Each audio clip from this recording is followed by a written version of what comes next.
अस्सलाम वालेकुम नाज़रीन। सातवें जमात के मैथमेटिक्स क्लास में एक बार फिर आपका खैर मकदम है। हम पहले जो हम चैप्टर पढ़ रहे थे उसको कंटिन्यू रखेंगे।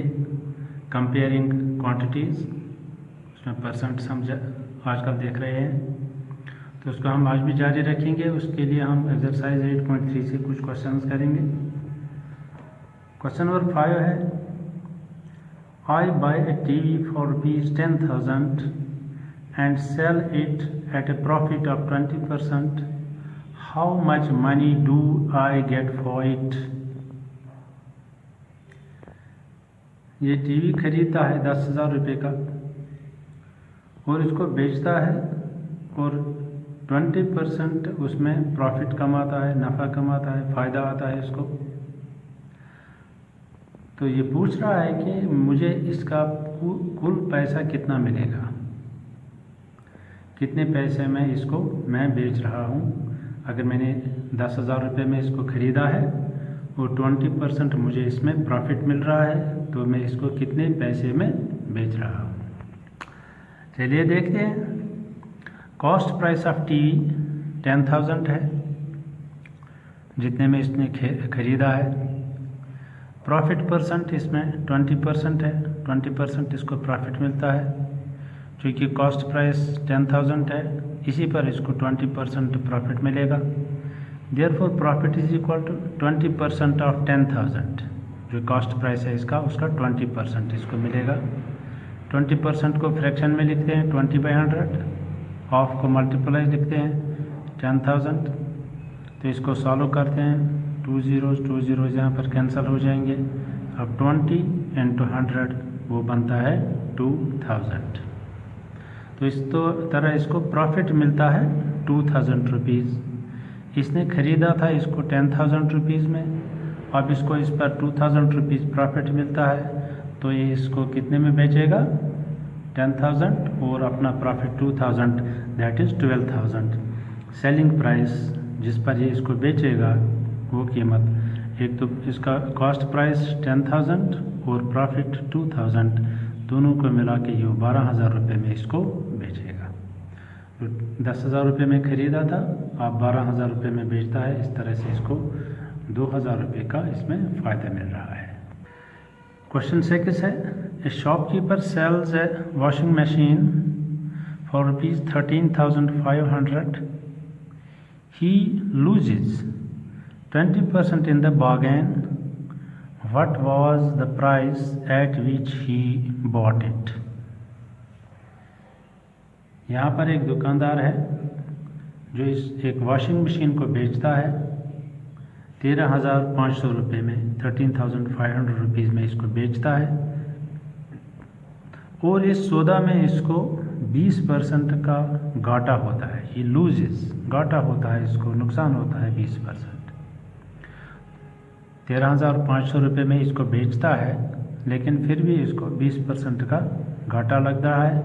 तो हमें बताना है what was the price at which he bought it, खरीदा, कितने पैसे में इसने खरीदा था इसको, और उस पर इसको 20% का घाटा हो गया और फिर इसने इसको 13,500 रुपये में बेच दिया।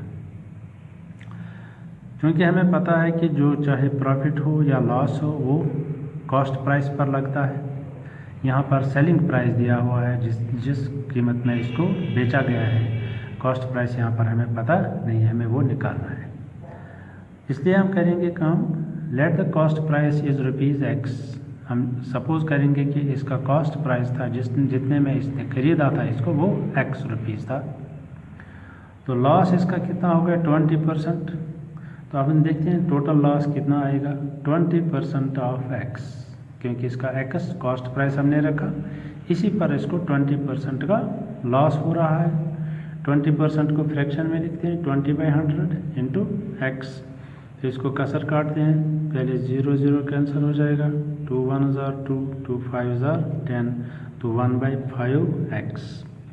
तो 1/5x इसको टोटल लॉस हो रहा है। तो इस तरह से टोटल लॉस जो इसका है वो 1/5x होता है।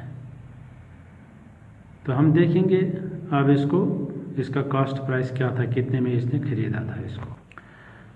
अब सेलिंग प्राइस जो इसका है, जितने में इसने इसको बेचा है वो 13,500 रुपये है। 13,500 रुपीज़ इसका सेलिंग प्राइस है।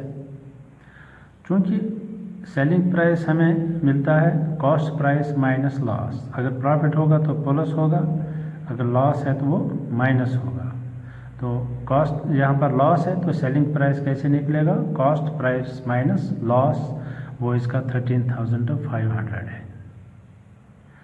तो अब कॉस्ट प्राइस हमने x रखा था, लॉस इसमें 1/5x आ गया, कॉस्ट प्राइस x और लॉस 1/5x। कॉस्ट प्राइस में से जब लॉस हम सब्ट्रैक्ट करेंगे तो वहाँ पर इसका सेलिंग प्राइस आएगा जो इसका 13,500 रुपीज़ है। इसको सॉल्व करते हैं, cross multiply 5x minus 1x that is x divided by 5 is equal to 13,500। 5x में से x हम सब्ट्रैक्ट करेंगे तो वहाँ पर 4x मिलेगा, 4x/5 इज इक्वल टू 13,500।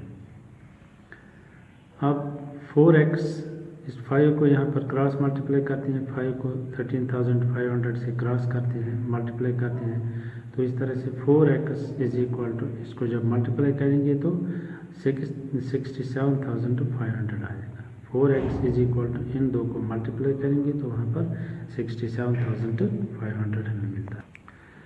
अब इस 4 को यहाँ राइट साइड में लाते हैं तो यहाँ पर मल्टीप्लाई है तो ये यहाँ पर डिवाइड हो जाएगा, 47500 डिवाइडेड बाई 4, तो वो हमें x का वैल्यू मिलेगा।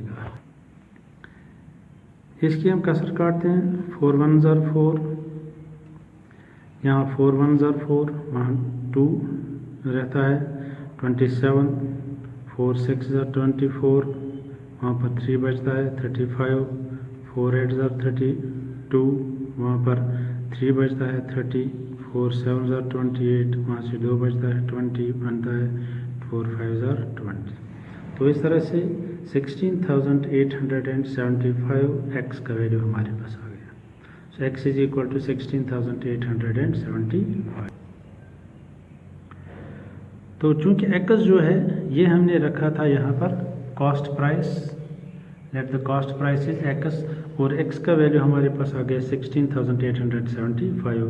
तो hence the cost price of washing machine is ₹16,875। Exercise 8.3 question number 7 देखते हैं। Chalk contains calcium, carbon and oxygen in the ratio 10:3:12. Find the percentage of carbon in chalk. दूसरा part है, if in a stick of chalk carbon is 3 grams, what is the weight of the chalk stick? तो सबसे पहले हमें यहाँ पर given है calcium, carbon और ऑक्सीजन का परसेंटेज 10:3:12। इसका मतलब है कैल्शियम 10 पार्ट्स है, कार्बन 3 पार्ट्स है और ऑक्सीजन 12 पार्ट्स है। तो हमें परसेंटेज ऑफ कार्बन इसमें से निकालना है। तो कार्बन का यहाँ पर रेशो क्या है 3, तो हम देखेंगे कार्बन का परसेंटेज में रेशो क्या बनेगा।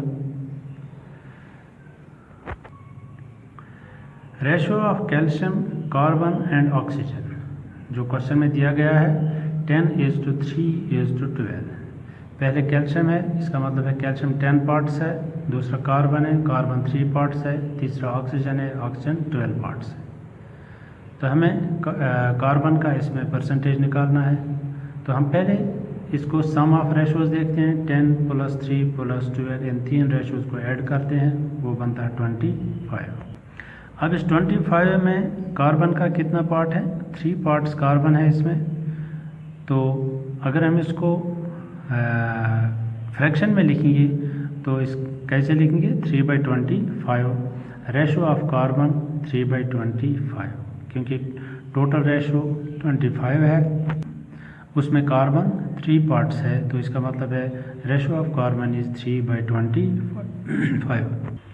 अब इसको हमें परसेंटेज में दिखाना है। परसेंटेज ऑफ कार्बन कैसे निकलेगा, जो इसका फ्रैक्शन है, इसको परसेंटेज में चेंज करेंगे तो मल्टीप्लाई करेंगे 100 से, तो ये परसेंट में चेंज हो जाएगा। अब इसकी कसर काटते हैं, 25 1s, 25 4s are 100, 3 4s are 12। इस तरह से कार्बन का परसेंटेज जो इसमें है चॉक में वो 12% है। अब हमें इसका दूसरा पार्ट देखना है। If A stick of chalk carbon is 3 grams, what is the wait of the chalk stick.